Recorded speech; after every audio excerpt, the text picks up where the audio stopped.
ఈ రోజు simple words లో బడ్జెట్ హిస్టరీ తెలుసుకుందాం. ప్రతి ఇయర్ యూనియన్ బడ్జెట్ పార్లమెంట్ లో ఇంట్రడ్యూస్ చేసే ముందు గవర్నమెంట్ ఆఫ్ ఇండియా ఒక ట్రెడిషన్ ఫాలో అవుతుంది. దాన్ని హల్వా సెరమనీ అంటారు. ఈ సెరమనీ సెంట్రల్ సెక్రటేరియట్ లోని నార్త్ బ్లాక్ లో జరుగుతుంది. ఫినాన్స్ మినిస్టర్ బడ్జెట్ ప్రిపరేషన్ లో వర్క్ చేసిన ఆఫీషియల్స్ కి హల్వా డిస్ట్రిబ్యూట్ చేస్తారు. ఈ హల్వా సెరమనీతో బడ్జెట్ ప్రింటింగ్ అఫీషియల్ గా స్టార్ట్ అవుతుంది and lock in period begin అవుతుందని అర్థం. ఇప్పుడు బడ్జెట్ హిస్టరీని తెలుసుకుందాం. ఇండియాలో ఫస్ట్ బడ్జెట్ ని 1860లో జేమ్స్ విల్సన్ అనే British India finance member present చేశారు. 1947-48 ఫినాన్షియల్ ఇయర్ లో ఆర్కే షణ్ముఖం శెట్టి గారు ఇండిపెండెంట్ ఇండియాలో ఫస్ట్ బడ్జెట్ ని ప్రెజెంట్ చేశారు. 1950-51 ఫినాన్షియల్ ఇయర్ లో జాన్ మత్తే గారు రిపబ్లిక్ ఇండియాలో ఫస్ట్ బడ్జెట్ ని ప్రెజెంట్ చేశారు. మోస్ట్ బడ్జెట్స్ ని మొరార్జీ దేశాయ్ గారు ప్రెజెంట్ చేశారు. 2 complete budgets, 2 interim budgets. Next P Chidambaram గారు ఇంట్రిమ్ బడ్జెట్స్ తో కలిపి 9 బడ్జెట్స్ ని ప్రెజెంట్ చేశారు. నిర్మలా సీతారామన్ గారు 2025 వరకు 8 బడ్జెట్స్ ని ప్రెజెంట్ చేశారు. 2026 కి 9 బడ్జెట్ ప్రెజెంటేషన్ కంప్లీట్ అవుతుంది.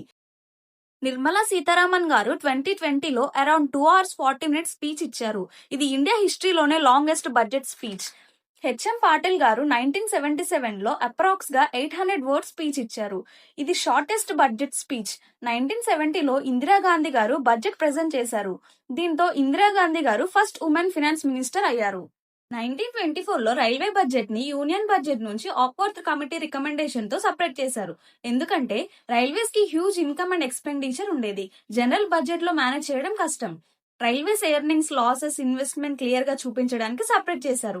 తర్వాత 2017 నుంచి రైల్వే బడ్జెట్ ని మళ్ళీ యూనియన్ బడ్జెట్ లో మెర్జ్ చేశారు. 2017 కి ముందు యూనియన్ బడ్జెట్ ని ఫిబ్రవరి లాస్ట్ వీక్ లో ప్రెజెంట్ చేసేవారు. కానీ 2017 నుంచి 1 ఫిబ్రవరికి షిఫ్ట్ చేశారు. ఇప్పుడు మనం బడ్జెట్ కవర్ హిస్టరీ చూద్దాం. బ్రిటిష్ పీరియడ్ నుంచి బడ్జెట్ పేపర్స్ ని రెడ్ కలర్ కవర్ లో క్యారీ చేసేవారు. Red colour power, authority and tradition కి సింబల్. బ్రిటిష్ ట్రెడిషన్ ఫాలో అయ్యి ఇండియాలో కూడా బడ్జెట్ ని రెడ్ కవర్ లో పార్లమెంట్ కి తీసుకొచ్చేవారు. తర్వాత రెడ్ కవర్ ని బ్రీఫ్ కేస్ రిప్లేస్ చేసింది. బడ్జెట్ డాక్యుమెంట్స్ బ్రీఫ్ కేస్ లో క్యారీ చేసేవారు. 2019లో నిర్మలా సీతారామన్ గారు రెడ్ బ్రీఫ్ కేస్ ట్రెడిషన్ ని స్టాప్ చేశారు. బ్రీఫ్ కేస్ ప్లేస్ లో బహిఖాతా స్టైల్ రెడ్ క్లాత్ ఫోల్డర్ ని ఇంట్రడ్యూస్ చేశారు. బహిఖాతా అంటే ట్రెడిషనల్ ఇండియన్ అకౌంటింగ్ బుక్. ఇది ఇండియన్ కల్చర్ అండ్ స్వదేశీ కాన్సెప్ట్ కి రిప్రజెంట్ చేస్తుంది. 2021 నుంచి ఇండియన్ బడ్జెట్ కంప్లీట్లీ డిజిటల్ అయింది. కానీ బహిఖాతా కవర్ అనేది సింబాలిజం అండ్ ట్రెడిషన్ గా కంటిన్యూ అవుతుంది. ఇండియన్ కాన్స్టిట్యూషన్ లో యూనియన్ బడ్జెట్ అనే వర్డ్ లేదు. కానీ ఆర్టికల్ 112 లో యాన్యువల్ ఫినాన్షియల్ స్టేట్మెంట్ అని ఉంటుంది. మనం కామన్ గా యూనియన్ బడ్జెట్ అంటాం. మరి ఇండియాలో ఫినాన్షియల్ ఇయర్ ఎప్పుడు స్టార్ట్ అవుతుంది, ఎప్పుడు ఎండ్ అవుతుంది? నా కామెంట్స్ లో చెప్పండి.